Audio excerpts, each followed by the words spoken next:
Hello and welcome to another Break for Assault unboxing video.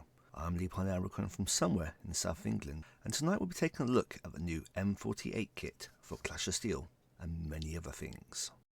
The M48 was the third tank to bear the name of Patton. It follows the M46, which effectively is a Persian tank with a new engine transmission, and the M47, which combines the whole of the earlier tank with a new turret, which eventually will become the turret of the M48. Compared to the preceding Patton tanks, the M48 deleted the whole machine gunner and was the first of the American tanks to redo this, certainly of the medium weight class. This gives a better glacis shaping, better stowage for the ammunition, and puts the driver in a more central position. There's also a new turret which deleted many of the shot traps which were played at the M47, and also a move to a yoke steering system rather than levers. In addition, the M48 also introduced a new cupola which incorporated a 50 caliber machine gun, and also continued the trend for adding stereoscopic rangefinding to increase first round hits. So designed, the M48 would enter service in 1952, just missing the Korean War, but eventually going to replace the earlier Patton tanks that had come before it. It would go through a series of updates, first to resolve the various mechanical issues encountered from being a new design, until eventually receiving the M48A2 upgrade, which would add a new mechanical fire control system. That would go on to enter service with Germany. And then the M48A3 introduced a new diesel engine to resolve the ongoing issue of considering that the petrol engines were a survivability issue. This M48A3 would go on to see a lot of action worldwide and be one of the de facto standards, certainly for the American tanks that go into Vietnam. Israel was one of the early adopters of the M48, adopting the M48A1, as well as acquiring A2s from Germany. These tanks would go on to see action in the Six-Day War armed with a 90mm main gun, before being upgunned to the 105mm in time for Yom Kippur. You'd also see M48s being used in the Indo-Pakistan Wars, as well as being seen in the Iran-Iraq Wars being used by Iran against Iraqi T-72 tanks. The success of the Israeli versions equipped with a 105mm gun, as well as the introduction of the 105mm within US service on the M60 tank, would see the M48s be upgraded to the M48A5 standard, which would add 105mm and other parts of the M60 into the remaining M48s. These are going to be used by the National Guard into 1985 before finally seeing service out as target drones with rear control systems. However, the tank still lingered on internationally. Germany didn't discard theirs into the 90s, as did Norway, and Iran is still using theirs even now. The Israelis upgraded what they dubbed Magach 2s to Magach 3 standard, and then to Magach 5 standard, which would add on the modern fire control systems, as well as era armor, the blazer system. So this is a tank that sees a lot of service throughout the Cold War, and it's kind of weird that we've had to wait so long for a plastic model of it, because it already appeared in both NAM and Fate of a Nation, being used by two countries in both of those systems. And we sort of been skirting around. It really should have been present in the Nordic book as well as the West German book. And there's a real case for it being made present in the Red Dawn book. As I said, the M48A5 was still being used for training by the Army and the National Guard on the continental America. So make an obvious choice to be responding to a Russian invasion of the North American mainland. But here we are, we finally had the kit now. So let's open the box up, have a look through, and discuss it some more. As always, I've taken the liberty of cutting away the cellophane to make it a bit easier to get into, though as you can see this box is being a little bit less cooperative than is normally the case. Inside we get a set of instructions on how to build this sort of baseline, what I'm going to call the M48A3 because it looks like it's got the engine deck for it. We then have 3 big sprues which contain the majority of parts we need for building this model. We have a small sprue and we have some bubble wrap. The small sprue contains most of the export parts, and we'll get onto that in a bit. Let's take a look at what's on the sprue now. So number 1 is an unsleeved 105mm. Number 2 is a 90mm main gun. Number 3 is a sleeved 105mm. Number 4 is the hull, and number 5 are the tracks. Number 6 is the turret roof. 7 is the searchlight body. 8 is the original slope mantle. 9 is the stowage bin. 10 is the engine backplate. 11 is the turret top, and 12 is the turret bottom. 13 is the searchlight lens. 14 is jerry can. 15 is a G305 riser, which is used to elevate the cupola. 16 is the whole base. 17 is the M1E1 cupola hatch, and 18 is the M1E1 cupola itself. 19 is the Erdsen cupola, and 20 is a closed version. 21 is a Pintle 30 cal. 22 is the mystery grenade launch boxes, which we'll get onto a bit later. 23 is the M48's A2GA2's mantle. I love the German names. 24 is a German stowage bin used for the M48 A2GA2. 25 is the Leopard style commander hatch, which is used for, you get the idea. 26 is the MG3 pintle mount. 27 is the Sleeve 105, which looks very much like number 3, but is designed to fit the improved mantle the Germans use. 28 is a Pintle mounted 50 cal. 29 is a 50 cal on an over barrel mount, which is very Israeli. Number 30 is a Pintle M60, which is used in the M48A5. 31 is a Leopard style cupola, and 32 is Leopard style smoke launchers, the last two of which obviously used with the M48 A2GA2. Now we know our way around the sprue, let's get these parts clipped off and give us a build. So we're going to do some assembly now. What we're going to take is the common hull parts and common turret parts and make effectively a bit of all the variations use. As you can see, I've already clipped it out of the sprue. And so we've got our top hull, lower hull, left and right track, rear plate. On the turret, we've got turret top, the turret not quite the top, and then the actual turret base. Let's do the hull first. As always, we're just going to put a bit of glue around the top ledge.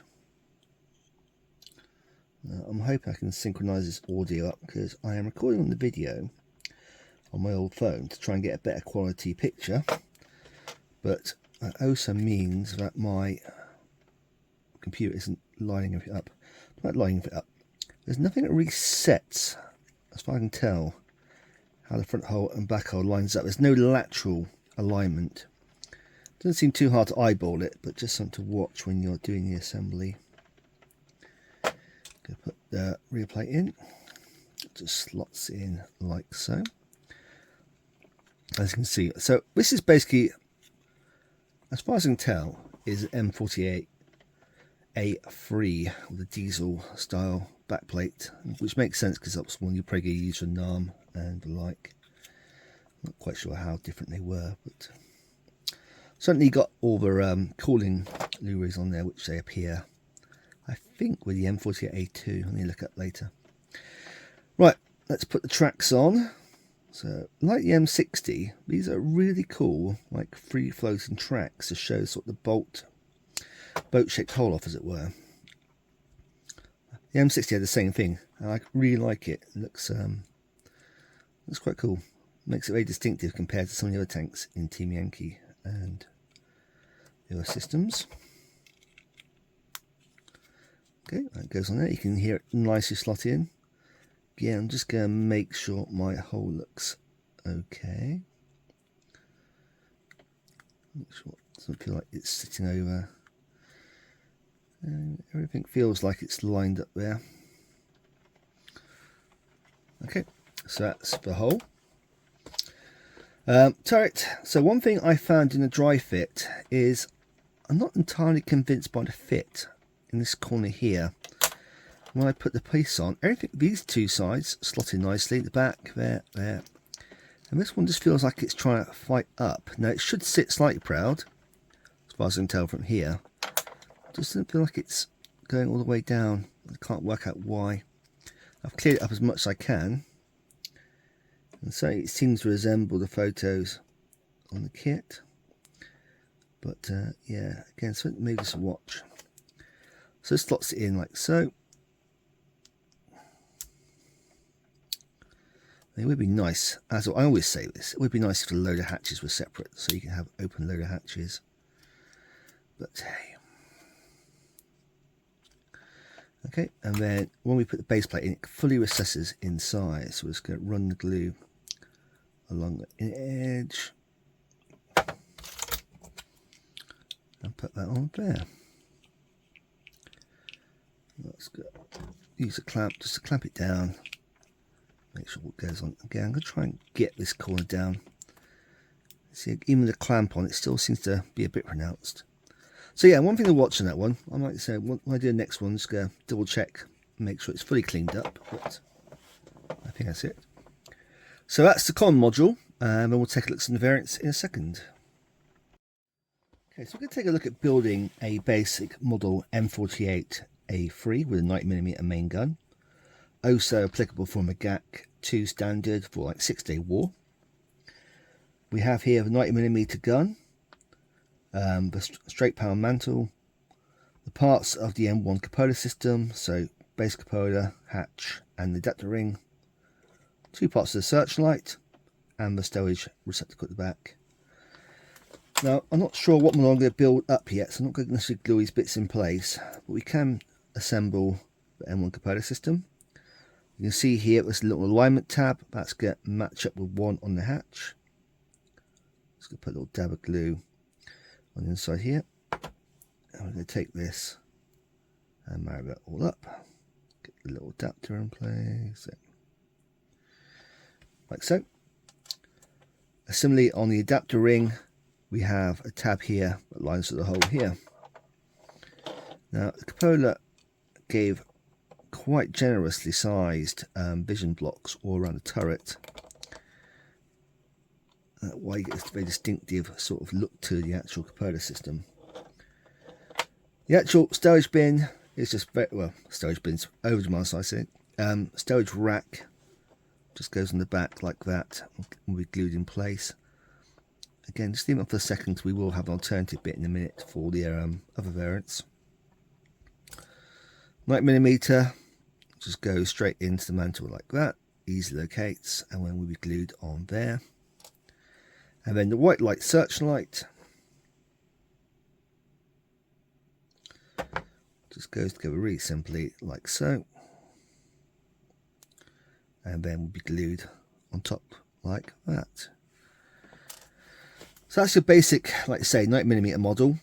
After the 6-day war, the Israelis would go on to make the Magach 3, basically upgrading the petrol engines to diesels with new transmission, regunning to the British L7 105mm, and going to a low profile cupola. So we're going to take a quick look at that.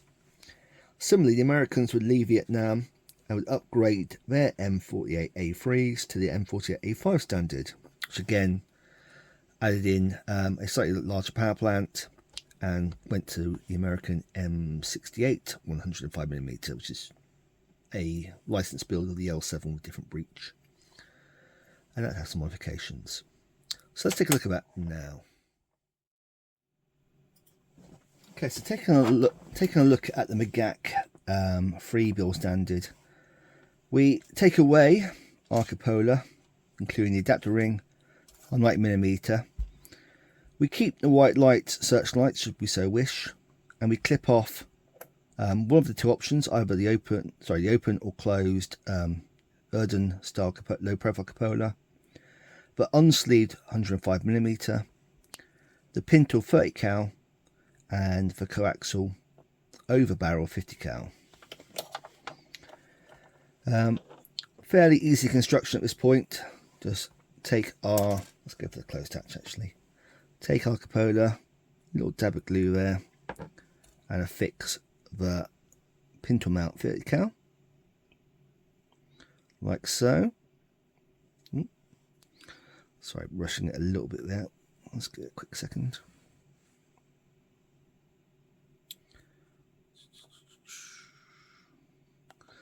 It's fine, I can edit this all out later and make it look much smoother. He says, knowing he'll forget to do it. Okay. So let's go on there. We then go. The 105mm, like I say, just simply goes into their mantle as so. We then glue, if we so wish, our over barrel 50 cal, which I think appears with the actual upgrade to the Erden 3 standard. Will go there. and that will give you your basic sort of Magach 3 for doing Yom Kippur. I think some of them have even been upgraded ahead of the 6-Day War. There weren't many of them, but I believe there might be a few. Okay, so that's our Magach 3. So let's take a look at one of the M48 A5s, which is sort of the American equivalent.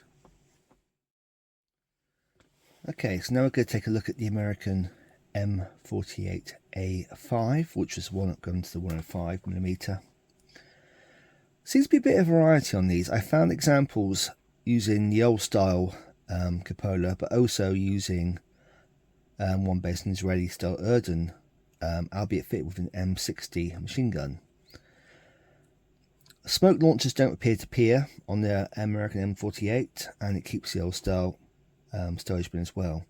Now that's interesting because on here you can see these sort of like M1, M60 style smoke dispensers with little grenade tins.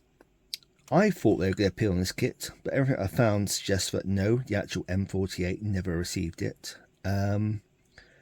which suggests that these are maybe for one of the export models, because I've seen Korean M48s sporting these grenade launchers. So there's an interesting bit of future proofing. Read into that what you will. Also, we get this Cupola Mate 50 cal, which again, not sure if that's a fit, but appears one of the export models, or if it's just there to allow for these Israelis occasionally doing it, don't know. But something to look out for in the future. Now, the actual late pattern M48 has a sleeved 105mm, so we have to go to item C, which is going to clip out now, which I forgot to clip out earlier. And so we get this sleeved 105mm, which will go on here. With the Erden, we're just going to put a dab of glue in here and put on the M60. This is a very funky little like arm mount compared to the very simplistic mount of the actual Browning 30 cal. Let's go again up here. Like I say, I have found examples still sporting the old M1 cupola. I'm not quite sure what differentiates it as to which ones have which. Everything I found suggests that the M48 A5 upgrade basically takes in a whole bunch of different models and brings them up to the same standard. So some will have the old cupola, some have the new cupola. White light searchlight still kicking around. Again, you can keep fitting that. But yeah, that gives you basically your late pattern American model. Now there's one last variant we're going to look at with 105mm, which is the West German M48 A5 something or other, blah blah blah blah G. It's got a very long name. We'll cover it more in one of the other sections. And that again requires us to break down this model a bit and get back to the common base standard. So let's take a look at that. Okay, I'm going to round up now by looking at the West German version. So West Germans still had a few 90mm armed M48s kicking around into the 80s. So they look very much like the 90mm we built earlier with the M1 style turret system, but 90mm T-barreled gun. Albeit they seem to have the West German style grenade launchers. We'll get onto fitting it in a second. However, the actual M48 A5, oh my god, I still can't remember what it's called. M48 A5GA2 has a sleeve 105mm, which is slightly different to the other sleeve 105, which by the way wasn't fitted to the American one. You should have used the unsleeved one. So a slight correction on what I said earlier. That goes into a new mantelpiece that has the West German style searchlight built in, but also has this more squared off up armoured front face. We have a West German style cupola, a West German style storage bin, which again harps very much back to the Leopard, West German style smoke launchers, and of course an MG3, not MG42 if that's what you're thinking. So the actual assembly again is fairly straightforward. First we glue the 105 into its mantle, which I quite like the fact that the actual searchlight's built into it. It saves an often fiddly bit of assembly. And then that would glue on to the front there. This glues on very simply under here. Sits at quite a jaunty angle, I guess because it being a retrofit. I think you glue that on and then would glue these in, so you have to bend them in slightly. That just drops in place of the M1 turret system. Again, it has a locator pin in there. That can be glued open or shut. Can't quite see what the MG3 locates on. Not sure it glues straight to the hole, glues to the side there.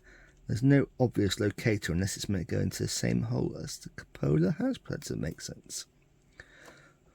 So I might have to keep an eye out for that one. And then again, with the actual smoke dispensers, these glue onto the side.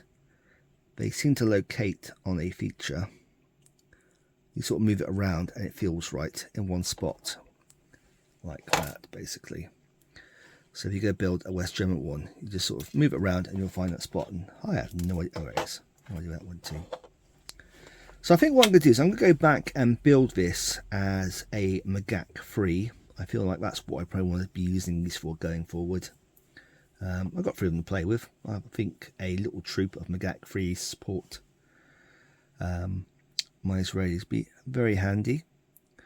Like I say, in terms of parts we still have left over unaccounted for, we also have that sleeved 105 for the old style mantlet, which I used incorrectly earlier. We have the smoke dispensers, and we have this 50 cal pintle mount. Certainly, these 3 bits point to various export models. Like I say, the Turkish examples look very similar to the sleeved 105. They use the old M1 mantle, but they have side plates, interesting on theirs. As do the South Koreans. The South Koreans have like bazooka skirts down the side. But again, use their M1 turret. Have on these smoke launchers we can see here, and the sleeved 105. So, does that point to the Turks or South Koreans coming to a future version?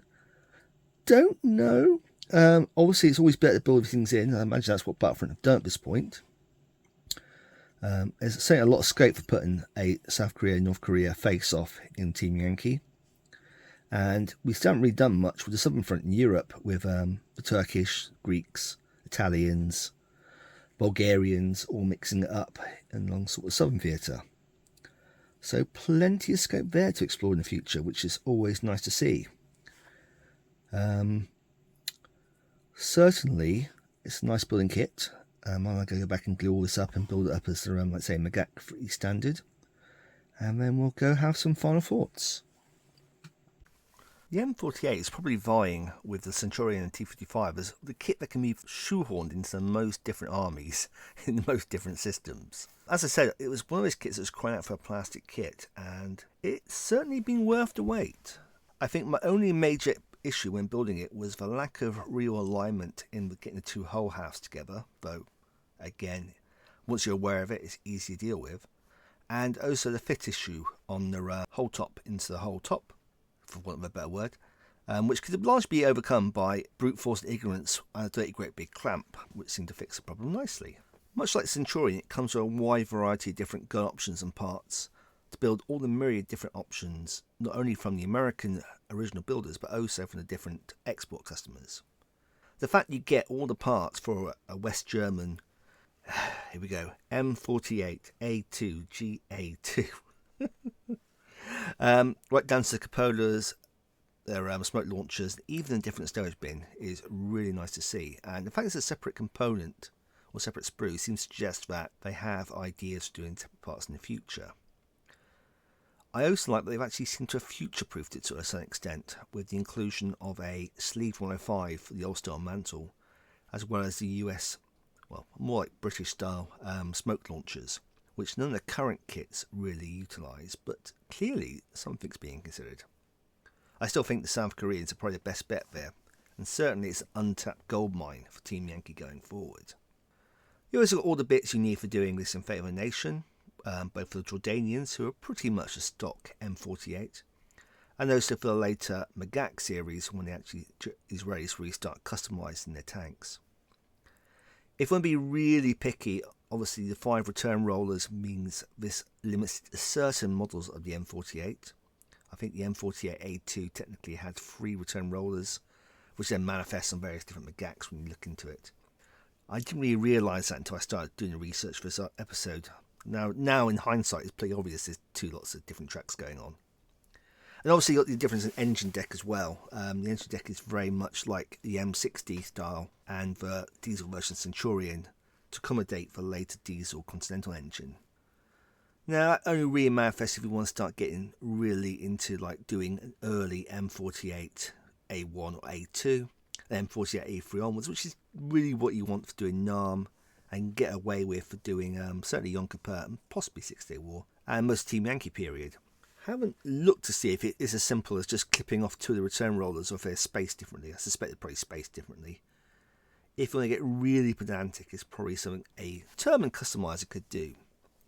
Already I've seen people on the actual forums who have got early access kits have even gone as far as 3D printing an entire new nose to change front light cluster to basically the more modern setting. I actually, I admire that attention to detail, but I must admit light clusters are something I don't terribly get fussed about. But then again, I'm the person who modelled the correct number of smoke grenade launchers on the actual T-72M, so who am I to speak when you get down to it?